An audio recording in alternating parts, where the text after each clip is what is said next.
अतिशय सुंदर अशा प्रकारचे विविध संशोधनं हे मांडण्यात आले। त्यातल्या 9 क्षेत्रांमध्ये 18 लोकांना आम्ही पुरस्कार दिले आहेत। ज्यांना पुरस्कार मिळाले आहेत त्यांचे इनोव्हेशन आम्ही इन्क्युबेट करू, त्याला स्टार्टअपमध्ये परिवर्तित करू आणि शेतकऱ्यांना त्याचा फायदा होईल अशा पद्धतीनं आम्ही प्रयत्न करू।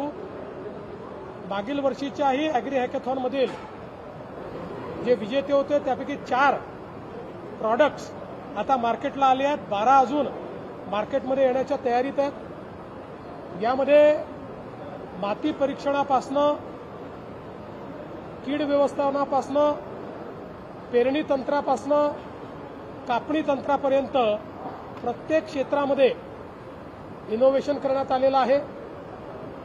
ज्या गोष्टी आपण शेतीकरता वापरतो त्या प्रत्येक गोष्टीत अतिशय ऑप्टिमम त्याचा उपयोग कसा करायचा की जेणेकरून उत्पादन खर्च कमी होईल, पाणी कमीत कमी लागेल, युरिया असेल, डीएपी असेल, न्यूट्रिएंट्स असतील, या प्रत्येक गोष्टीचं रॅशनलायझेशन करणाऱ्या अशा प्रकारच्या हे सगळे प्रयोग आहेत। त्यामुळे शेती क्षेत्राला याचा मोठा उपयोग होईल। मी 2 घोषणा आज केल्यात। हे जे पुणे ॲग्री हॅकेथॉन आहे हे पुढच्या वर्षीपासनं संपूर्ण महाराष्ट्राच्या स्तरावर आम्ही करू। त्याला महाराष्ट्र ॲग्री हॅकेथॉन म्हणण्यात येईल आणि याच्यामध्ये पहिला पुरस्कार दरवर्षी एक पहिला पुरस्कार हा स्वर्गीय अजितदादा पवार यांच्या नावाने देण्यात येईल। ते आता ठरवू, पुण्यात करू। कर्जमाफीच्या संदर्भातली आमची तयारी अंतिम टप्प्यामध्ये आहे। या संदर्भात कॅबिनेट सब कमिटीची बैठक झालेली आहे। काही अधिकची माहिती आम्ही मागवली आहे, ती आल्यानंतर आम्ही ही प्रक्रिया सुरू करू। 30 जूनपूर्वी कर्जमाफी आम्ही करणार आहोत। काल मला पार्थ पवार येऊन भेटले। काही 2-3 प्रशासनिक विषय होते, काही राजकीय विषय होते, त्याच्यावर त्यांनी माझ्याशी चर्चा केली। मला असं वाटतं की आम्ही मित्रपक्ष आहोत, त्यामुळे ते मला येऊन भेटणं ही काही फार मोठी बातमी आहे असं मला वाटत नाही। राज्यात कुठलंही ऊर्जा संकट नाही। आपल्याला आवश्यक त्यापेक्षा जास्त ऊर्जा आज आपल्याकडे आहे। एखाद्या ठिकाणी कधीतरी ग्रीड फेलियर होतं, त्यामुळे काही काळाकरता, काही तासांकरता संकट तयार होतं, बाकी राज्यात भरपूर वीज आहे।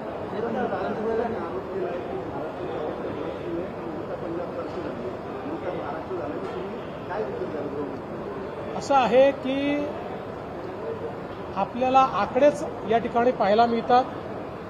पंजाबची स्थिती काय, इतर राज्यांची स्थिती काय आणि महाराष्ट्राची स्थिती काय आहे।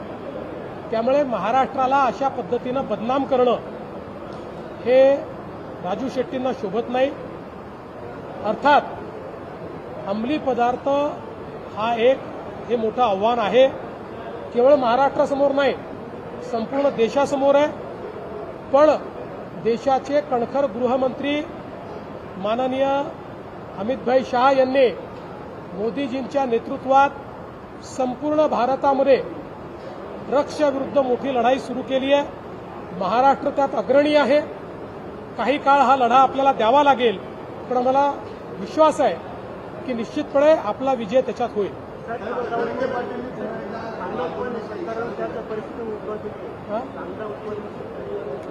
असं आहे की आता जी काही आंतरराष्ट्रीय परिस्थिती आहे त्यामुळे आपला कांदा बांगलादेशातही जात नाही आहे, आखाती देशातही जात नाही आहे।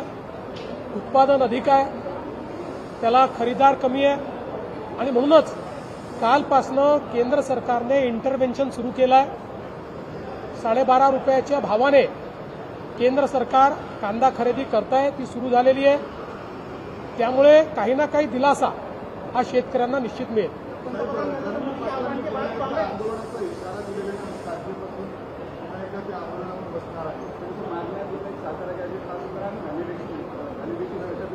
सातारा असं आहे, सातत्याने मराठा समाजाकरता राज्य सरकारने अनेक गोष्टी केल्या आहेत। यामध्ये सारथी संस्था तयार करून आपले अनेक मराठा तरुण IAS, IPS, MPSC स्पर्धा परीक्षांमध्ये आज त्या ठिकाणी उत्तम यश संपादन करतायत।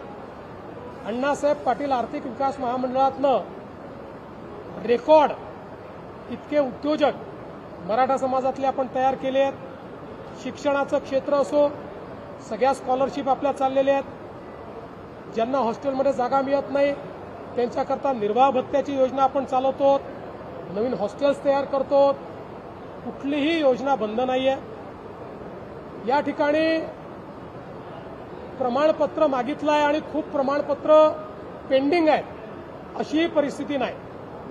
जे प्रमाणपत्र मागितले जातात त्यातले जे त्या नियमात बसतात ते सगळे दिले जातात आणि पेंडन्सी कुठेही फारशी तुम्हाला त्या ठिकाणी पाहायला मिळत नाही।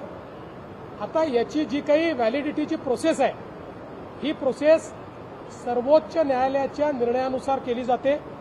त्याची कमिटीही सर्वोच्च न्यायालयाने तयार केली आहे, त्याचे निकषही सर्वोच्च न्यायालयाने तयार केली आहे। त्या समितीला पूर्ण स्वायत्तता सर्वोच्च न्यायालयाने दिली आहे। ते काही राज्य सरकार त्याच्यामध्ये हस्तक्षेप करू शकत नाही।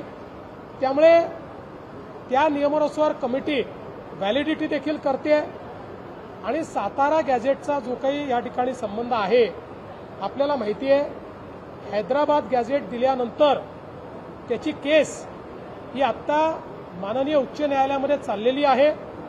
अजून त्या केसचा निकाल लागलेला नाही। त्यामुळे कंटेम्प्ट ऑफ कोर्ट कुठेही होऊ नये या दृष्टीनं त्या ठिकाणी आमच्या लॉ अँड ज्युडिशरी डिपार्टमेंटनी जे काही सल्ला दिलेला आहे त्या सल्ल्यानुसार आम्ही काम करतो।